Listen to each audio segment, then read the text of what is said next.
So here's how to resize images using Canva. It's actually quite easy to do, so make sure you watch to the very end and don't skip any important steps.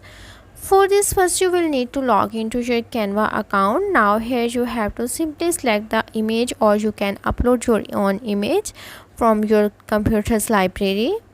And after that you have to click on the image and then click on the set as background option. You can also resize the image manually by simply dragging the images from each side. You have to just fit your image to the canvas and then you can simply download your image.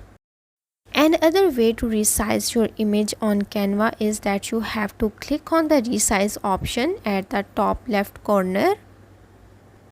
Once you click on it, now it will open this menu. Here it will ask you to select the size to resize your image.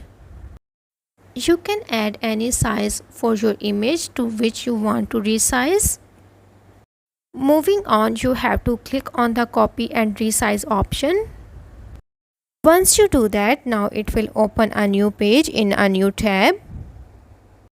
Now as you can see at the top, it resized the image in my required size.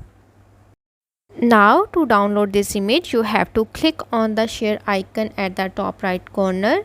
Then you can simply share it via copy your link and you can also download it. So that's how to resize any image using Canva.